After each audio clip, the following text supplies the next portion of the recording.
Well, goody! It's our old friend Treyarch once again. Last time we saw this guy with the well-done Call of Duty 3 where they did the World War II game thing with a little bit more character and tact that made it a great example of just a functional game, and here we see Treyarch returning to the same exact thing here.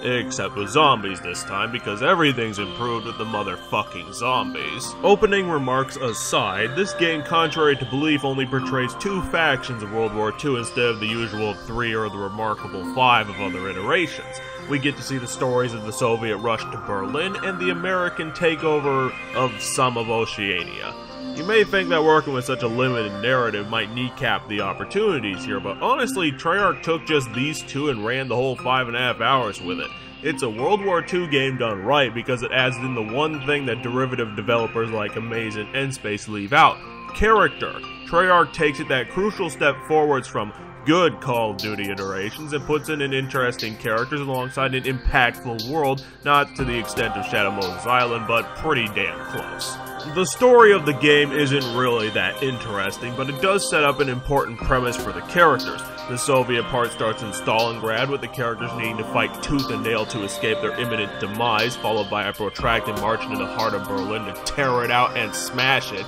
And the American Marines spend their entire runtime dealing with a new type of enemy that fans really haven't seen up till now on 2 different islands. Treyarch put a lot of effort into the Japanese half of this game, which is great since we've never seen this side of the conflict in the series until now, because they basically built an entirely new game that we haven't seen before. This half of it is easily World at War's unique selling point because it introduces enemy AI that's as brutal and hard-headed as the Dragon's Teeth mission. The Bonsai Warriors, in which multiple times throughout the game, enemies will just out of nowhere sprint through no man's land, or from ambush points and bayonet you up the face, and unless you saw it coming, there's a tiny, minuscule chance that you'll be able to hit the QuickTime event to survive, and it happens all over the place and keeps you on your goddamn toes throughout the entire campaign. It's insane what this one little thing adds to an entire game-playing experience, but thankfully World at War's other selling point is going to keep you alive, and that would be the introduction of the flamethrower. An odd thing for a game to be revolutionized just by adding fire elements, but again,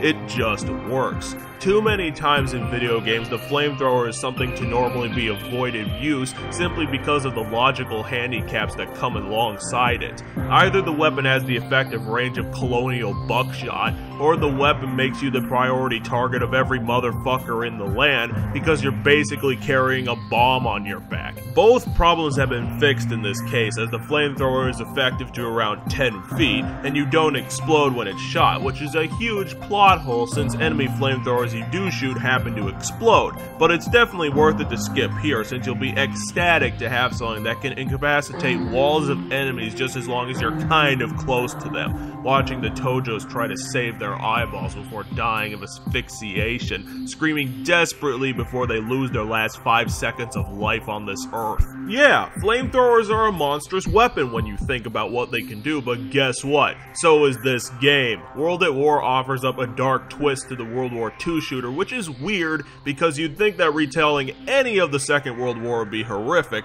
but we see it too many times in gaming that when a World War II game comes out, they aspire to do nothing other than have the players run through famous battles with no involvement, but Treyarch throws you right under the water and shows you the brutal reality of the entire conflict from the get-go. Fighting the Tojos leaves you constantly on the edge of your seat where things go horribly wrong in a split second, and going through the Soviet narrative starts with you essentially clawing your way out of a grave and following this guy named Reznov the whole way, who took the loss of Stalingrad to heart, and while still having the viscera on his jacket, takes a vow of vengeance on the Nazis, and with the way he specifically went about making it happen, has me believing that the Soviets should have just put him in charge of the whole invasion. And not to put too fine a point on it, but since I called out Makarov's voice actor last time for making him sound like a whiny douche, I want to conversely applaud Gary Oldman for giving this guy an indecipherable Russian dialect and this underlying subtext of revenge conviction that really just sold the whole Soviet arc.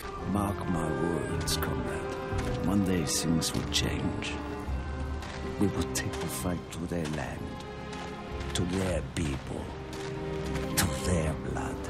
So, while the premise itself isn't interesting and has been done before, what World at War does differently and adds in creates a spectacular immersion into this bleak situation where the player has to overcome this constant threat of death by stabbing or bombardment in order to win the day for their side and come home victorious, which is only amplified by the incredibly annoying existence of instant death melee attacks, and the framing device cutscenes are a spectacular example of how to use stock footage. You use it to enhance the reality of the original work you do so that you can explain the plot. You don't just stitch together stock footage and clips to make the entire plot of your game, because it makes the entire game that much more cheap and boring. Honestly, I think that Treyarch was given this project as a testing ground to see if it could make a game that could be comparable to Modern Warfare, since it's another World War II game to be used as a safe test, but they knocked it out of the park by making it actually interesting, adding in some character and intensity that breaks the mold of the old on-rail shooter, making it a first-person shooter in its own right.